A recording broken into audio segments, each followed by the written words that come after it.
tanani apinhang pacawe kitagani iktiyawa purise nawa kahate nawa papajite nawa ti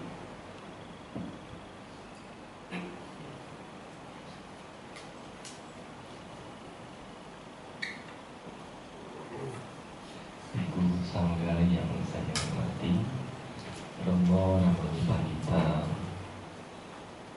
Bapak Ibu Pasaka Pasika sekalian, dan khusus keluarga dari mendiang Ibu Tini atau Ibu Tan Bun Kiat yang saya hormati. Pada kesempatan pagi hari ini, selain kita melakukan puja bakti yang kita lakukan setiap hari Minggu pagi, juga pada kesempatan hari ini keluarga dari mendiang Ibu Tan Bun Kiat atau Ibu Tini melakukan satu kewajiban sebagai seorang anak kepada orang tua yang telah meninggal, yaitu bakti dana yang bertepatan hari ini melakukan bakti dana untuk memperingati 7 hari meninggalnya mendiang. Bapak Ibu Pasaka Pasika sekalian, dalam kehidupan di masyarakat kita tidak bisa dihindari, kita masih melakukan satu kebiasaan, satu budaya, satu tradisi yang ada di dalam masyarakat atau di keluarga kita. Salah satu tradisi yang sering kita dengar adalah berkaitan dengan tata cara upacara untuk orang yang telah meninggal. Apakah itu orang tua kita, apakah itu saudara kita, teman kita, maupun orang yang dekat dengan kita, yaitu ada tata cara kebiasaan untuk mengenang mereka sebagai guna puja penghormatan atas jasa kebajikan, atas manfaat yang telah diberikan orang tua kita kepada kita. Menghormat hal-hal yang bermanfaat, hal-hal bajik yang telah diberikan orang tua kita tatkala orang tua kita meninggal, yaitu dengan cara patidana, pelimpahan jasa. Kita mengenal ada upacara patidana 3 hari, 7 hari, 40 atau 49 hari, 100 hari, 1 tahun, dan sebagainya. Ini adalah tata cara kebiasaan yang dilakukan oleh keluarga untuk mengenang orang yang telah meninggal, yang tadi disebut sebagai guna puja, penghormatan terhadap hal-hal bajik yang telah diberikan orang tersebut kepada kita. Terkhusus pada saat ini adalah untuk guna puja terhadap mendiang Ibu Tan Bun Kiat atau Ibu Tini yang dilakukan oleh Ibu Nani Triana beserta keluarga adik-adiknya. Sebagaimana yang kita ketahui, beliau telah tutup usia pada tanggal 13 September 2024 ini.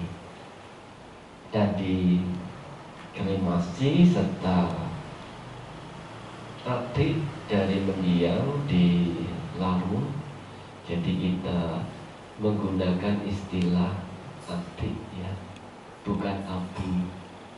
Abu itu seperti hal-hal atau barang yang tidak berguna, nah, seperti kayu, abu kayu, kebakaran abunya kemana-mana. Tapi kalau untuk orang yang kita hormati, meskipun arti secara harfiahnya api itu adalah tulang sisa dari pembakaran itu, tapi itu jauh lebih menghormati daripada kita menggunakan kata abu ya. Sering kita menggunakan istilah kata abu ya. Abu untuk orang yang meninggal ya. Karena abu ini diperuntukkan untuk barang-barang yang sudah terbakar, itu disebut sebagai abu. Tapi untuk orang, apalagi orang itu memiliki jasa kepada kita, maka di Buddhis kita menggunakan istilah ati ya. Ati ini artinya tulang dari mereka yang telah meninggal. Nah, dalam tradisi kita ada yang menyimpang, tapi juga ada yang memiliki satu keyakinan untuk dilarung semua. Apakah itu betul? Apakah itu salah? Tidak ada kata betul atau salah. Jadi kalau misalnya di dalam masyarakat kita, kalau orang tua meninggal, harus disisakan sedikit atiknya untuk digunakan sebagai objek puja. Mau disisakan atau tidak disisakan, itu tergantung dari kesepakatan keluarga. Tapi jangan sampai digunakan untuk jimat ya. Tapi jimat dalam pengertian, tahu ya jimat? Kalau jimatnya yang dalam pengertian barang siji di rumah, satu barang yang dijaga dengan baik, itu tidak apa-apa. Tapi kalau jimatnya itu digunakan untuk istilah-istilah yang lain, untuk kekayaan, untuk kekebalan, pokoknya untuk hal-hal yang digunakan secara duniawi, ya itu adalah tidak sesuai ya. Jadi sudah meninggal pun masih diikut sertakan mengurusi hal-hal yang seperti itu. Apakah ada berarti? Tidak sedikit ya. Saya punya jimat hati dari orang tua saya, jadi kalau saya korupsi nggak akan ketahuan untuk hal yang tidak wajib ya. Jadi hati dari orang yang meninggal mau dilarung semua atau disisakan sedikit, itu tergantung dari kesepakatan keluarga. Karena dalam Buddhis, kalau orang itu sudah meninggal, bisa dilakukan dengan dikremasi, bisa dikebumikan, bisa ditenggelamkan di lautan, bisa juga dibiarkan di tempat terbuka seperti tradisi orang daerah mana Toraja ya. Jadi di Bali juga ada, dibiarkan di tepi-tepi, kemudian dia menguap dan akhirnya hancur, hilang itu. Jadi dengan 4 cara ini, mana yang menurut keluarga itu sesuai dilakukan, yaitu dilakukan. Tapi kalau di antara keluarga itu belum ada kesepakatan, ya harus dicari kesepakatan dulu. Nah, upacara yang dilakukan hari ini adalah untuk guna puja ya, patik dana untuk mengingat hal-hal bajik yang telah dilakukan orang tua terhadap kita. Apakah perlu ada artinya?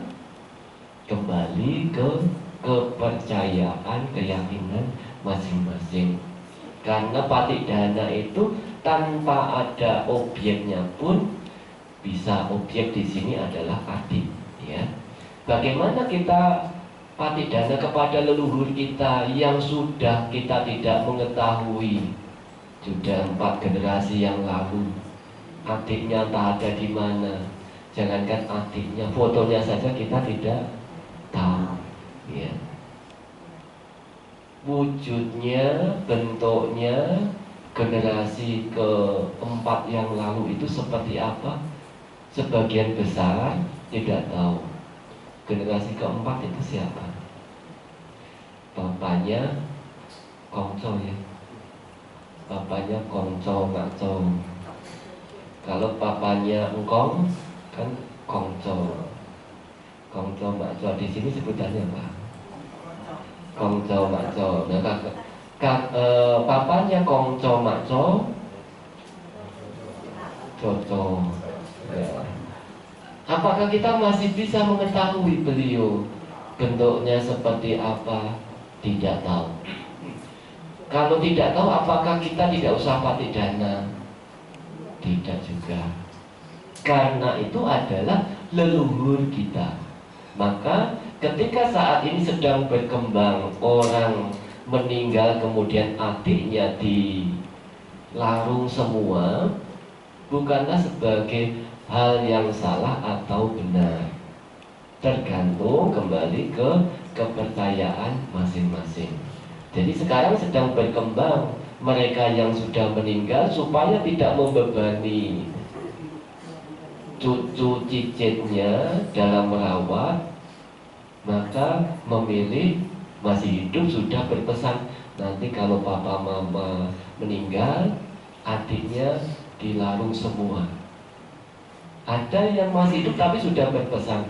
Ini orang yang masih hidup tapi menyampaikan begitu kepada anaknya. Ya, supaya apa? Tidak membebani anak-anaknya. Kalau mau patik dana bagaimana? Cukup dengan foto saja. Kalau tidak ada foto, patik dana bukan hanya dengan foto. Zaman Raja Bimbisara ada, apakah ada foto? Tidak ada. Bukan hanya 4 generasi lagi, puluhan jutaan kehidupan yang lalu tidak mengingat. Tapi mereka yang memerlukan kebajikan dari kita masih mengetahui bahwa kita adalah anggota keluarganya. Jadi ini kembali lagi tergantung dari keyakinan dan keluarga itu, kepercayaan keluarga itu. Tidak ada benar atau salah. Ibu bapak, pasaka-pasika sekalian, ada satu kalimat yang sering saya dengar dari mendiang Ibu Tan Bun Kiat, ya. Jadi kalau Ibu Nani pernah menyampaikan kepada beliau, diberitahu pikirannya supaya tenang menghadapi kematian. Apa jawaban beliau? Saya sudah tahu. Ya, saya sudah tahu. Jadi teringat pertanyaan dari seorang gadis 16 tahun yang ditanya oleh Sang Buddha, apakah Anda tahu? Saya tahu. Ya, dan seterusnya. Masalah tahu-tahu begitu, ya. Nah, jadi ketika Ibu Nani menyampaikan kepada mendiang Ibu Tan Bun Kiat, Mama tidak usah khawatir dengan anak-anak, pikirannya ditenangkan menghadapi menghadapi kematian meskipun masih hidup, ya. Apa jawabannya? Saya sudah tahu. Apakah tahu di sini itu hanya sekadar ucapan? Kalau kita, mungkin Bapak Ibu pernah bertemu, pernah mengunjungi beliau, apa yang disampaikan tahu di sini itu terrefleksikan melalui sikap cara beliau menghadapi sakit hingga menuju kematian. Tidak pernah ada kata mengeluh, tidak pernah ada kata yang merintih kesakitan meskipun sakitnya luar biasa. Jadi tahu di sini bukan hanya sekadar ucapan, melainkan sudah merefleksikan, memahami, menghayati bahwa dalam menghadapi hal seperti itu harus betul-betul menyiapkan mental yang baik. Guru agung kita mengajarkan kepada kita agar kita melakukan perenungan setiap saat untuk menumbuhkan wisdom, kebijaksanaan, cinta mayapanya. Jadi kebijaksanaan yang muncul dari perenungan. 5 perenungan yang hendaknya direnungkan terus oleh setiap orang. Pancimani pikawe tanani, akbinhang pacawe kitab nami, itiawa purisenawa gadenawa babajitenawa. Para biku, 5 kondisi ini hendaknya direnungkan berulang-ulang, baik oleh pabajita, garawasa, oleh laki-laki maupun perempuan. Apakah 5 hal itu? Yang pertama adalah jarada mata. Jarada mata ini perenungan bahwa setiap orang akan mengalami ketuaan, usia tua. Usia tua bukan dihitung berdasarkan jumlah usia. Yang dimaksud tua bukan usia gocap ke atas. Ya. Kalau gocap lakcap itu di sini kan dikatakan sebagai tua. 40 saja kan kadang-kadang sudah dikatakan sebagai tua. Berapa usiamu? 40 kok sudah tua ya? Apalagi yang sudah 70, 80. Tapi tua di sini bukan masalah jumlah usia. Kalau pada Buddha yang lampau, usia manusia itu sampai 100.000 tahun. Ya, 100.000 tahun. Jadi kalau umur 100 tahun sekarang ini ya masih anak-anak. Sekarang ini ya dibandingkan dengan yang lalu. Usia 500 tahun itu baru merit. Sekarang merit usia berapa? 20 sudah merit, 30 sudah merit. Nah pada masa Buddha yang lampau, di mana usia manusia itu 100.000 tahun, usia 500 tahun baru merit. Jadi 500 tahun dikatakan masih muda. Nah sekarang usia manusia, rata-rata manusia pada zaman Buddha Gautama itu 100 tahun. Nah konon di dalam kitab-kitab komentar dikatakan setiap 100 tahun usia manusia berkurang 1 tahun. Jadi kalau sekarang sudah 25 abad, 26 abad, usia manusia tinggal 74 ya, 74, 75. Jadi kalau yang sudah 73 siap-siap. Ya. Itu batas usia manusia. Ya. Jadi yang dimaksud tua di sini bukan usia dalam bentuk jumlah. Penuaan di sini bisa ditandai dari perubahan-perubahan fisik. Misalnya rambutnya sudah mulai memutih. Meskipun sekarang ada yang umur 30-an sudah mau putih, ya, disemir. Ya, jadi umur 30 sudah memutih, berarti itu adalah sudah tanda-tanda mulai adanya ketuaan. Kulit yang tadinya halus menjadi keriput. Berarti sekarang kan ada operasi plastik. Ya, jadi bisa untuk mengelabui. Meskipun bisa dikelabui, Tapi ada hal yang mengalami penurunan untuk usia tua atau ketuaan, yaitu menurunnya indria kita. Penglihatan kita sudah tidak jelas lagi. Kalau masih di bawah 40 mungkin tidak perlu pakai kacamata ya, sebagian besar. Kalau sudah mulai 40 harus pakai kacamata. Setiap tahun ditambah lagi. Ini secara umum ya. Kemudian mengenai pendengaran juga telah berkurang. Dan yang lebih kentara lagi adalah daya ingat. Orang-orang tua daya ingatnya sudah mulai menurun. Jadi kalau dulu menghafal wanita, oh sudah tua berarti saya nggak mampu. Itu kalau disuruh mengingat ya. Tapi kalau ada hal lain belum tua. Ya, kalau dulu menghafal sudah tua berarti saya nggak bisa menghafal. Ya. Tadi pagi barusan sudah makan. Ditanya sudah makan belum mah? Belum. Ya. Padahal baru saja sudah makan. Itu adalah ciri-ciri dari ketuaan, usia tua. Ya. Jadi siapa yang bisa atau akan mengalami usia tua? Semua orang, tidak terkecuali, akan mengalami ketuaan. Maka perenungan terhadap ketuaan ini akan mengikis kelengahan kita, karena pada umumnya sebagian besar itu lengah, tidak waspada terhadap masa muda. Pada saat masa muda banyak yang lengah, tidak pernah berpikir bahwa yang muda itu juga nanti akan menjadi tua. Sehingga karena kita lengah dengan masa muda, tidak pernah menghargai masa muda, tidak pernah memanfaatkan masa muda dengan baik.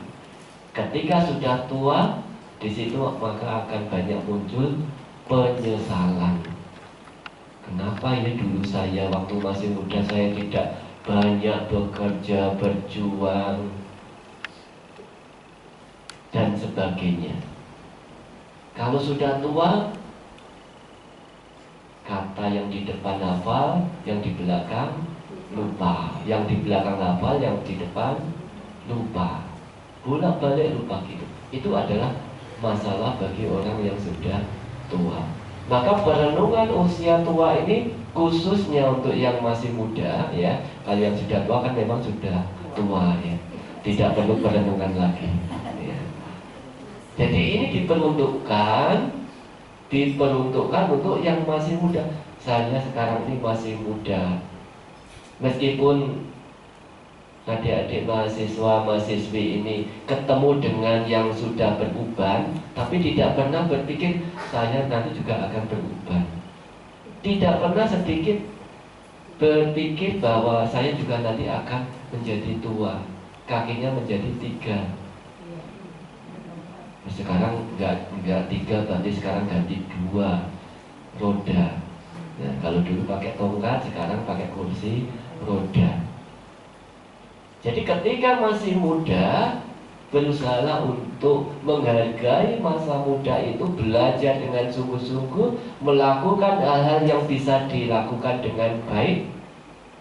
Karena ketika sudah tua kita tidak bisa melakukan hal-hal yang dilakukan oleh anak muda.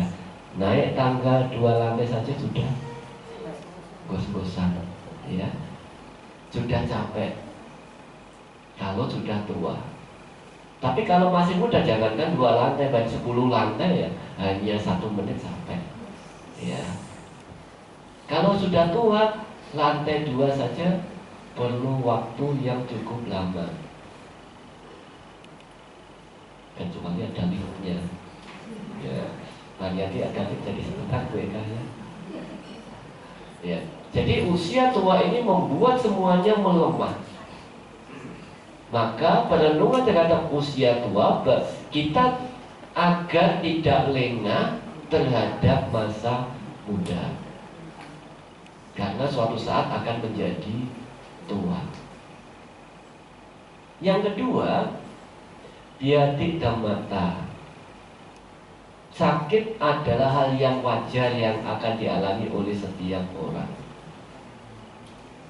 Beberapa waktu yang lalu saya mengunjungi satu rumah sakit kanker, ya, rumah sakit kanker di Jakarta Barat. Ya, sebagian besar karena rumah sakit kanker, pasiennya siapa? Ya, yang menderita sakit kanker. Saya mau mengunjungi, membesuk, menjenguk orang umat yang sedang sakit dirawat di sana. Sambil menunggu, saya sambil mengamati di depan ruang pendaftaran itu. Begitu banyaknya orang yang sakit, ada yang di kursi roda, ada yang di tempat tidur, bahkan ada yang di lantai. Tidak hanya satu dua, banyak sekali. Jadi pada saat kita melihat kondisi seperti itu, apa yang kita pikirkan? Kalau kita sekarang ini di sini kan nggak ada yang sakit, ya, jadi kita masih bisa senang. Tapi begitu kita melihat sekeliling itu adalah orang-orang yang sakit, kita hanya beberapa yang sehat, kita jadi menyadari bahwa suatu saat nanti kita juga akan sakit. Nah, kalau sakitnya hanya batuk, pilek, nggak apa-apa. Tapi kalau sakitnya sudah sampai masuk kanker, tumor, jantung, ya, sudah stadium akhir, bagaimana orang yang menderita sakit seperti itu tidak akan pernah bisa tenang. Suruh meditasi, kalau sudah sakit apakah bisa? Tidak bisa. Biasanya kalau kita menengok orang sakit, ingat hal-hal yang baik ya, meditasi. Apakah semudah itu untuk melakukan hal-hal baik ketika tubuh kita dalam keadaan sakit? Kita bisa membayangkan, pada saat kita sakit kepala saja disuruh meditasi, bisa enggak? Tidak bisa, sulit sekali. Apalagi sakit yang sudah didiagnosa tidak berapa lama lagi akan meninggal, dipenuhi oleh ketakutan, kecemasan dan sebagainya. Berontak sana sini, ada yang sampai diikat tangannya, kakinya. Perenungan terhadap sakit ini perlu dilakukan agar kita tidak lengah tatkala kita itu sedang sehat. Ya, jadi kalau kita masih sehat, meskipun usianya sudah di atas gocap lakcap, masih sehat, kadang-kadang kita tidak menghargai kesehatan. Perenungan ini untuk menghargai kesehatan. Meskipun usia saya sudah tua, tapi saya masih sehat, saya masih bisa naik Gunung Dieng. Misalnya, nggak tahu naik, pernah ke Gunung Dieng ya? Ya, kalau di sini yang dekat ya Gunung Salak. Ya, Gunung Salak. Kita lengah terhadap kesehatan kita. Pada saat kita sehat, kita tidak menggunakan kesehatan itu dengan semaksimal mungkin. Karena pada saat kesehatan itu masih ada, kita akan dapat melakukan pekerjaan, tanggung jawab, termasuk pengembangan batin, pencapaian kesempurnaan. Itu juga diperoleh kalau kita memiliki tubuh yang sehat. Kalau tubuh kita sakit, kita tidak akan mampu untuk melakukan hal yang seperti itu.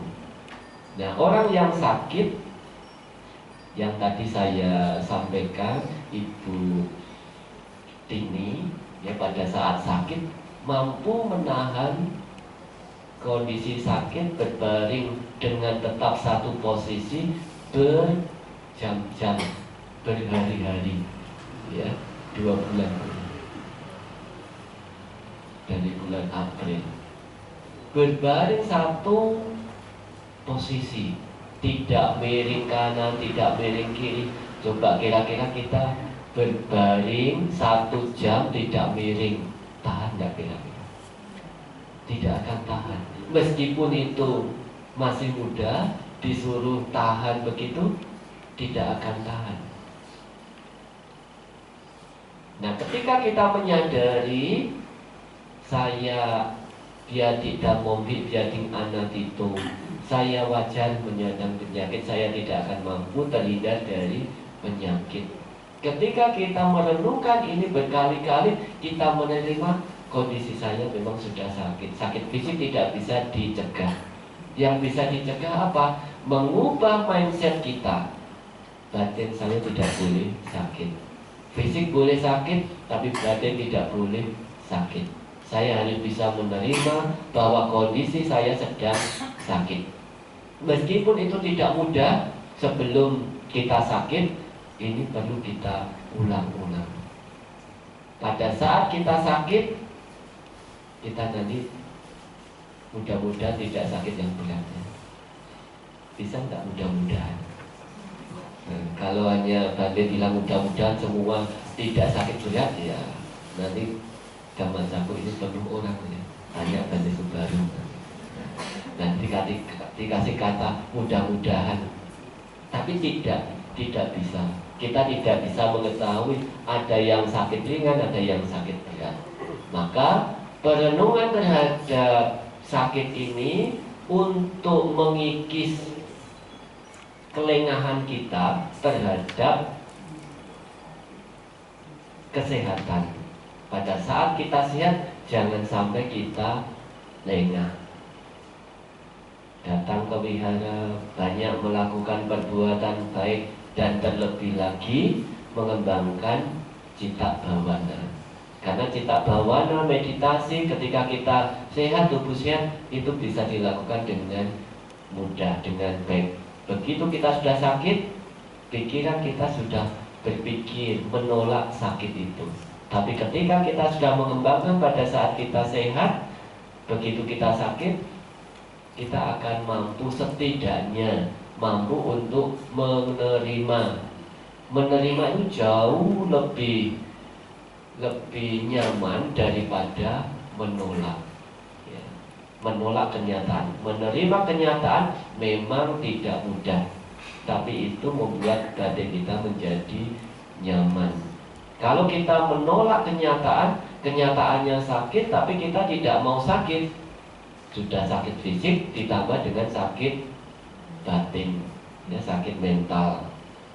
Itu makanya perenungan tentang sakit ini bukan hanya dilakukan oleh para biku saja. Sebagaimana tadi dikatakan, Abinhang pacawe kita bangkit dia wa purisena wa gahatena wa babajitena wa. Jadi harus dilakukan, perenungan ini harus dilakukan sesering mungkin oleh pabajita, garawasa, berumah tangga, laki-laki maupun perempuan. Karena tidak pernah pilih kasih. Sakit itu tidak pernah pilih kasih. Apakah dia orang baik, orang tidak baik, apakah dia pabajita atau garawasa, tidak pernah pilih kasih. Apakah biku ada yang sakit kanker, kena sakit kanker? Ada. Karena bikunya sedikit, maka bapak ibu tidak pernah menjumpai para biku sakit kanker. Tapi kalau di dalam satu negara itu ada biku banyak, ya seperti biku di Thailand ada 300.000. Kalau biku di Indonesia, di STI hanya 106 biku, masih bisa dihitung.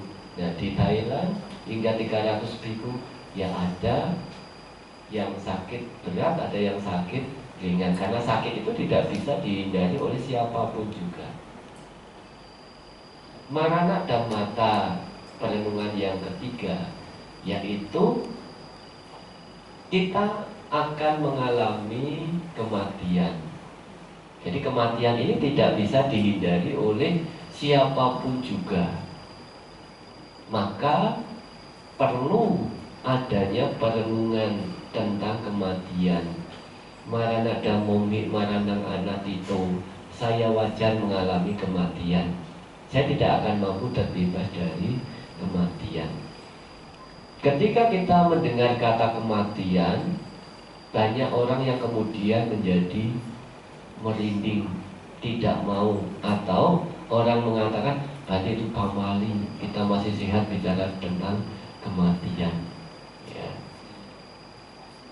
Maka kalau kemarin kita menjenguk Ibu Tini waktu masih sakit, saya mau bicara kematian saja tidak berani, tapi Bu Nani berani. Bu Nani berani membimbing mamanya untuk menghadapi kematian. Tapi kita mau bicara mengenai kematian itu juga tidak berani, tidak tega. Meskipun sakitnya parah, ya, kita tidak pernah menyinggung-nyinggung soal kematian.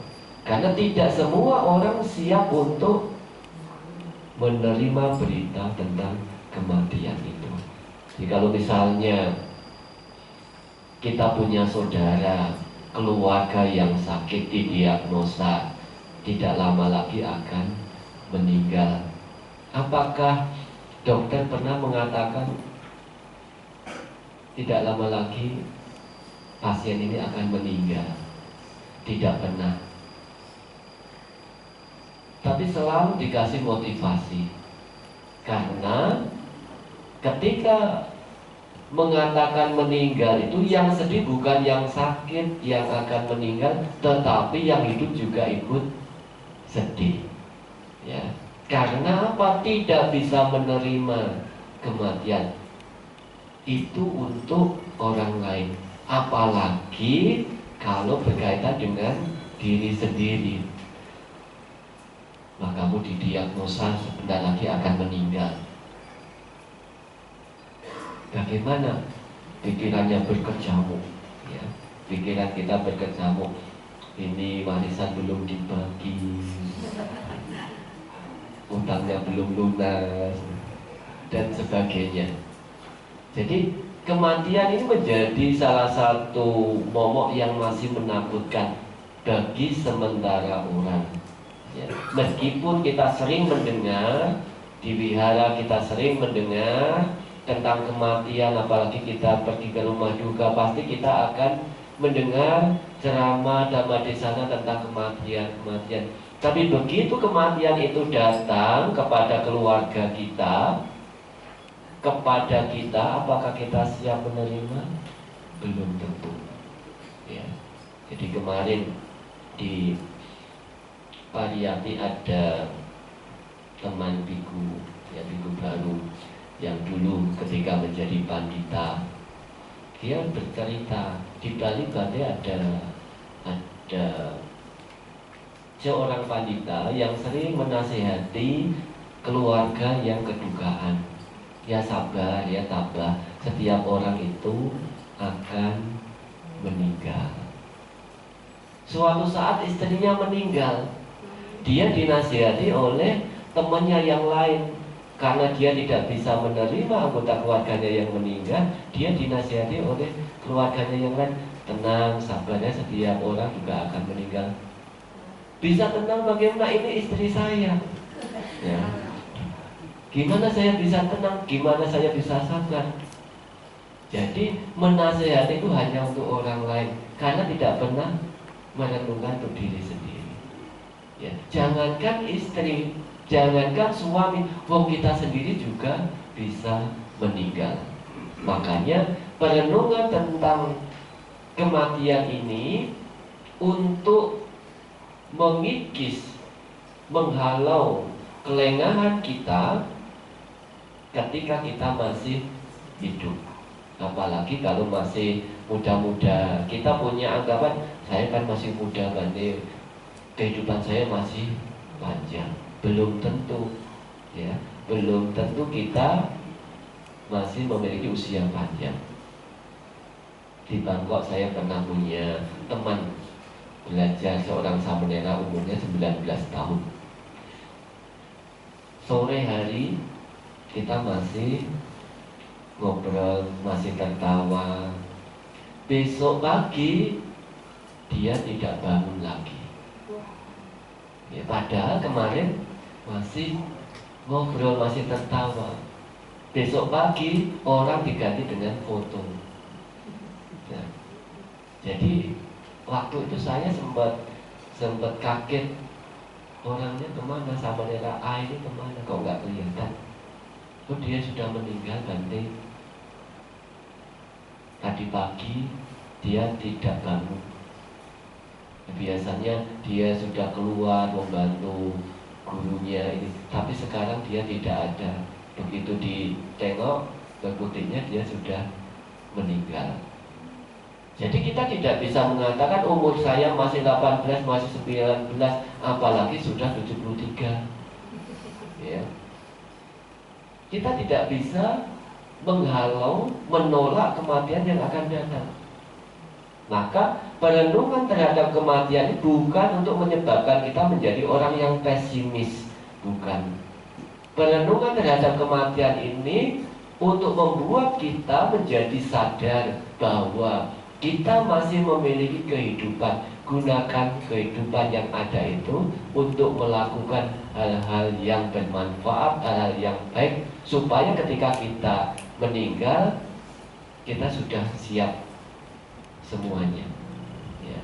Jadi kalau ada orang yang sudah sakit parah sekali menghadapi kematian, apakah mereka bisa siap seperti itu? Belum tentu. Ya, kadang-kadang masih ada kelekatan-kelekatan yang lainnya tidak siap pada saat menghadapinya itu. Tapi kalau kita sudah mempersiapkan diri, tidak lengah, meninggal kapan saja ya welcome. Ya.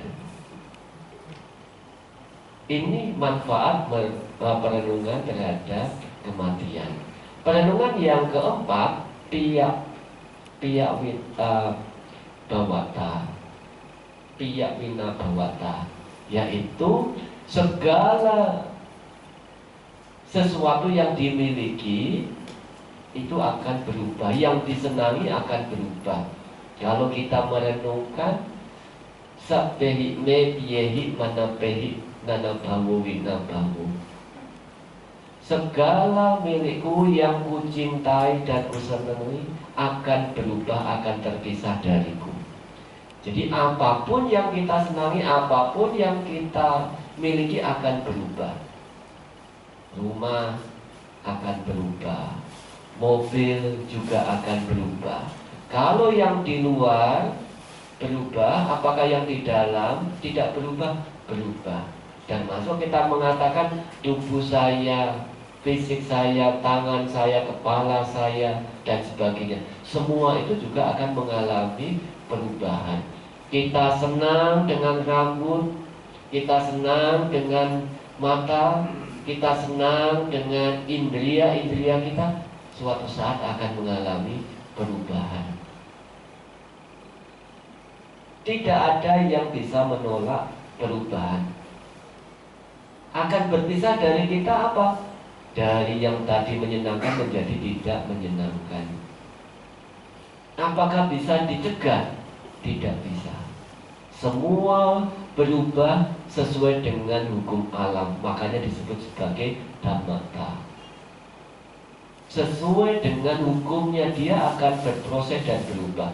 Apapun yang kita miliki, apapun yang kita senangi akan berubah. Kenapa Bante saya harus merenungkan tentang perubahan ini? Karena pada dasarnya sifat dari semua orang itu adalah melekati, menyenangi. Ketika kita memiliki sifat dasar melekati, menyenangi, maka sulit untuk melepas. Ada satu guru yang biku ya, yang punya cangkir kesayangan. Ini cerita di Bangkok lagi ya, karena pengalaman di Bangkok. Seorang guru yang memiliki cangkir bagus, mungkin diperoleh dari orang yang sulit untuk bisa memberikan sesuatu itu. Biasanya orang-orang penting, barangnya juga bagus, kualitas bagus. Sangat senang sekali beliau terhadap ini.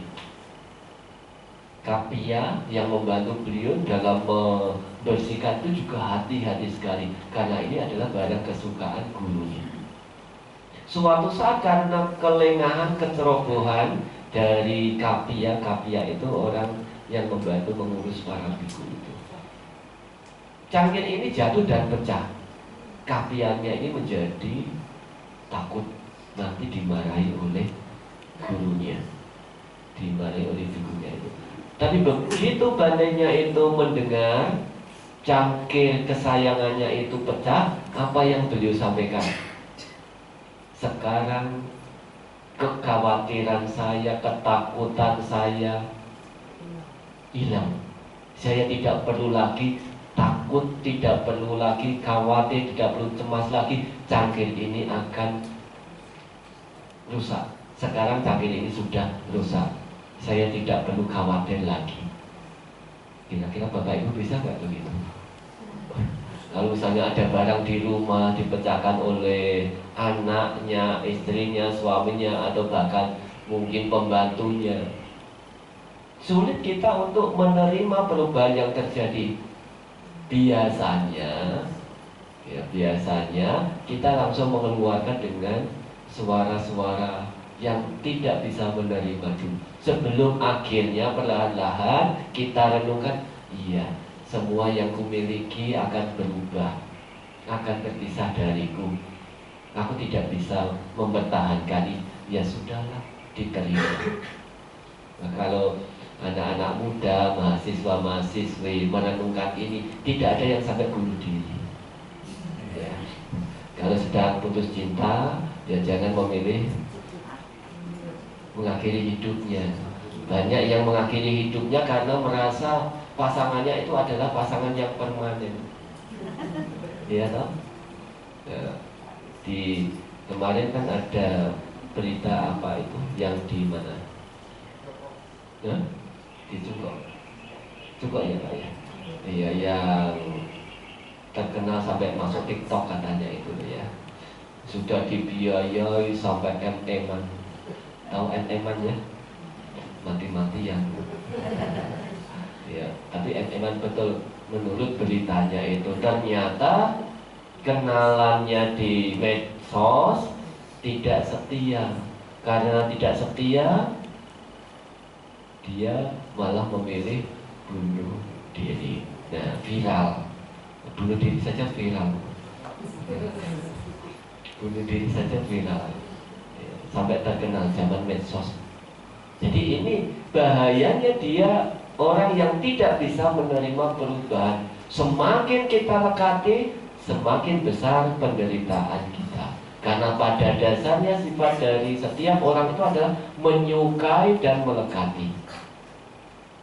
Kita mendapat bunga saja, hanya sekuntum bunga saja. Kira-kira kalau anak-anak muda, mahasiswa-mahasiswi 14 Februari dapat bunga mawar, senang tidak? Senang ya? Bunganya sampai di museumkan. Ya. Saking senangnya tidak mau menerima bunga itu berubah. Apalagi barang-barang yang pemberian dari teman tercintanya. Tidak mau barang itu berubah, apalagi hilang. Semakin besar kelekatan kita, kesukaan kita, maka penderitaannya juga semakin besar. Piyato Jayati Soko. Jadi dari kecintaan muncul penderitaan. Nanti kalau begitu, apakah kita tidak boleh mencintai anak kita, orang tua kita? Mencintai harus menyayangi, harus tanggung jawab. Tapi ketika suatu saat ada perubahan, kita harus siap menerima perubahan itu. Siap menerima perubahan akan membuat beban mental kita menjadi berkurang. Oh ya sudah, dia kan bukan milik saya. Jangankan orang lain, rambut saya berubah saja saya tidak bisa menolak. Indria saya berubah saja saya tidak bisa menolak, apalagi orang yang dari luar. Itu bisa terjadi ketika kita sering mengadakan perenungan itu. Segala milikku yang kucintai dan kusenangi, wajar berubah, wajar terpisah dariku.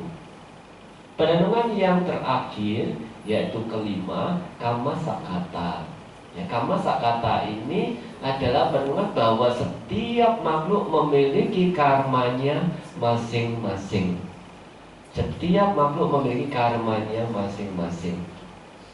Sebagaimana yang kita renungkan, ya, Kamma Yoni, Kamma Bandhu, dan seterusnya, lahir dari karma kita sendiri, berhubungan dengan karma kita sendiri, dan sebagainya. Jadi perenungan terhadap karma, bahwa setiap makhluk memiliki karmanya masing-masing. Untuk apa berarti perenungan terhadap karma ini? Kecenderungan seseorang, setiap orang memiliki kecenderungan untuk melakukan kaya ducarita, wajib ducarita, mano ducarita, melakukan perbuatan buruk melalui tindakan, ucapan maupun pikiran. Itu adalah kecenderungan. Kita memikirkan kebaikan orang lain dengan memikirkan keburukan orang lain, mana yang lebih menarik? Kalau ibu-ibu diajak gosip dhamma, ngantuk. Tapi kalau diajak membicarakan orang lain, seger sekali, ya. Padahal membicarakan orang lain, keburukan orang lain itu tidak baik. Tapi itulah kecenderungan pikiran kita, selalu ingin melakukan hal-hal yang buruk melalui tindakan, ucapan maupun perbuatan. Maka perenungan bahwa setiap makhluk adalah pemilik karmanya masing-masing, ya. Perenungan ini akan membuat kita mencegah hal-hal buruk yang akan kita lakukan, supaya kita tidak sampai melakukan hal yang buruk. Perbuatan baik atau perbuatan buruk yang kita lakukan, kitalah yang akan mewarisinya. Pengetahuan tentang dhamma saja tidak cukup tanpa ada kebijaksanaan yang mendasari. Beberapa waktu yang lalu ada umat yang menyampaikan dia rajin ke wihara, ya, alih-alih laginya dia memang seorang pandita, sering mengajarkan dhamma. Di usia 72 tahun dia masih terbebani dengan tanggung jawab terhadap keluarga, karena anak-anaknya masih belum bisa mandiri, masih bergantung ke dia. Dia menyampaikan, berarti masing-masing punya karmanya sendiri, ya. Betul, nomor. Setiap orang memiliki karmanya masing-masing. Kalau seseorang tidak bisa berpikir demikian, dia akan mengeluh, saya sudah banyak berbuat baik, kenapa saya masih menderita? Orang lain tidak pernah berbuat baik, tidak rajin ke wihara, dia makmur, maju, kalau gitu saya nggak usah ke wihara. Itu pikiran yang mentok di situ, tidak pernah merenungkan Kamma Sakkata ini. Kemajuan, kemakmuran seseorang bukan ditentukan dia itu baik atau tidak baik pada saat sekarang ini. Saat sekarang ini merupakan akibat dari sebab masa lalu yang pernah kita lakukan. Sebab yang sekarang akan menjadi akibat pada masa yang akan datang. Orang baik, tapi dia belum bisa maju, belum bisa makmur, karena dia masih memetik wipaka dari perbuatannya pada masa yang lampau. Kalau pada saat ini orang itu berbuat buruk, tapi dia maju, sukses, dia menikmati akibat perbuatan baiknya pada masa yang lalu. Maka ketika kita merenungkan hukum karma, setiap orang itu memiliki karmanya masing-masing. Kita tidak akan cemburu, kita tidak akan iri terhadap kemajuan yang diperoleh orang lain. Kita akan lebih memahami diri kita sendiri. Bagaimana berarti cara memahaminya? Coba kita melihat pembandingnya. Yang lebih buruk dari yang kita alami sekarang juga banyak. Kita selalu menengadah ke atas, sehingga ada ilustrasi, jangan biasa memandang ke atas, nanti kelilipan. Tahu kelilipan enggak? Kelilipan. Ada debu masuk ke mata. Kalau debu masuk ke mata, kita tidak bisa melihat segala sesuatu dengan jernih, dengan jelas, karena mata kita tertutup.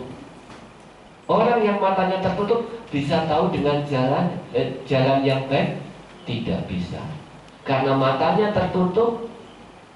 Mau masuk lewat pintu, tembok yang ditabrak, karena matanya tertutup.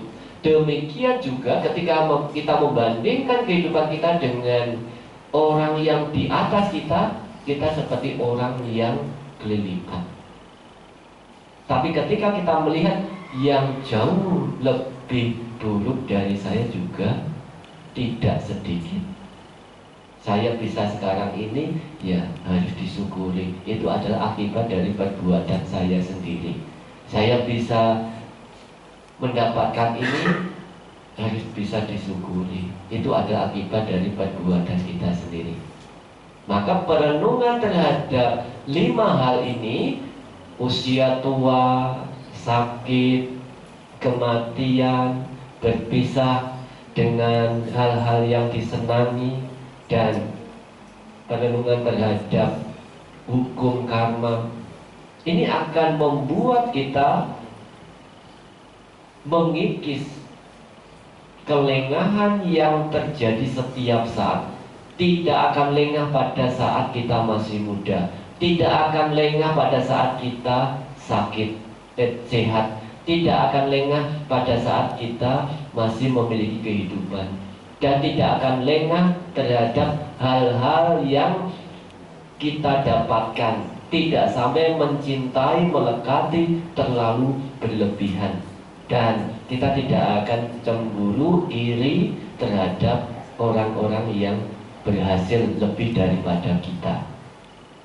Perenungan ini ketika kita ulang-ulang terus, itu yang disebut sebagai cinta maya panya, kebijaksanaan yang muncul dengan perenungan.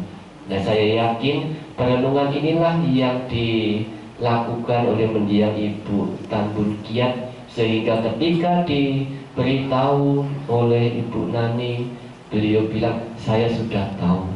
Ya, saya sudah tahunya bukan hanya sekadar ucapan, tapi juga melalui praktek.